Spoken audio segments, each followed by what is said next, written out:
Kita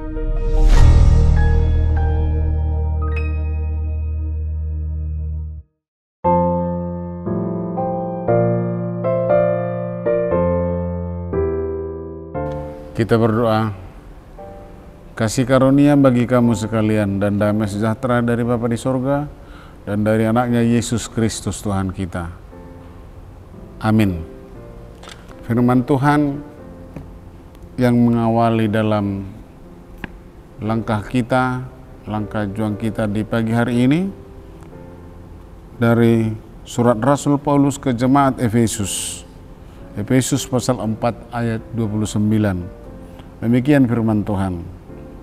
Janganlah ada perkataan kotor keluar dari mulutmu, tetapi pakailah perkataan yang baik untuk membangun di mana perlu, supaya mereka yang mendengarkannya peroleh kasih karunia.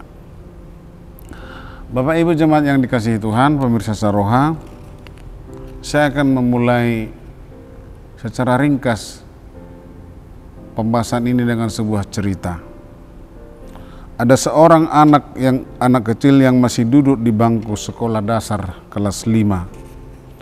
Dengan terpaksa pihak sekolah memanggil kedua orang tuanya karena anak tersebut sering sekali terlibat perkelahian di sekolah dan melawan guru dengan mengucap perkataan-perkataan kotor dan tidak sopan. Karena bapaknya sibuk dengan pekerjaannya, lalu si ibu berusaha untuk memenuhi panggilan pihak sekolah tersebut.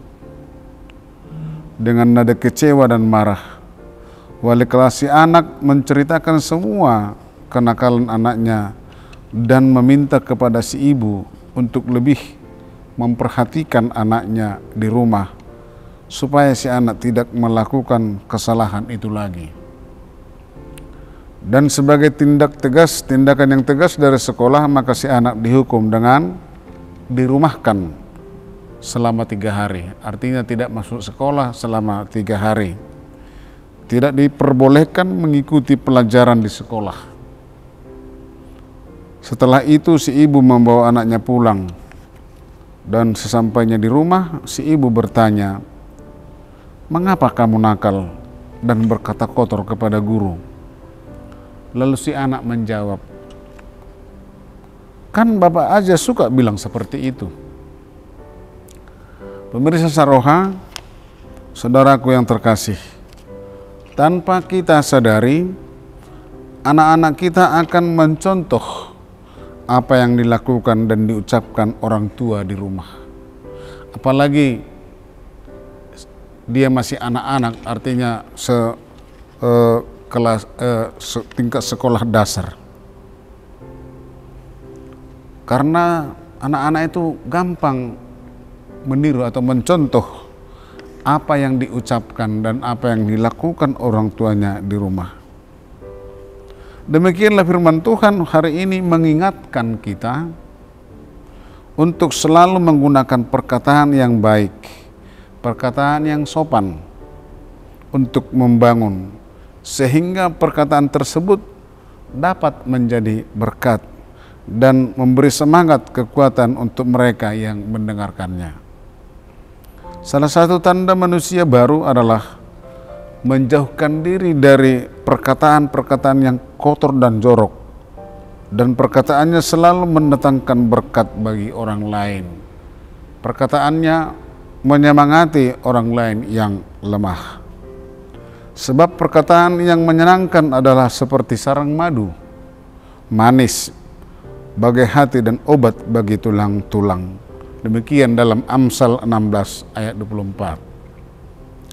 Pemirsa Saroha, oleh karena itu biarkanlah setiap perkataan kita selalu penuh hikmat dan memberkati, sehingga orang merasa sukacita, sehingga orang dapat merasakan sukacita, bahkan mengalami kekuatan dan bahkan mengalami semangat sebagai akibat dari aliran perkataan kita yang begitu indah, yang begitu menyemangati hidup orang yang lemah.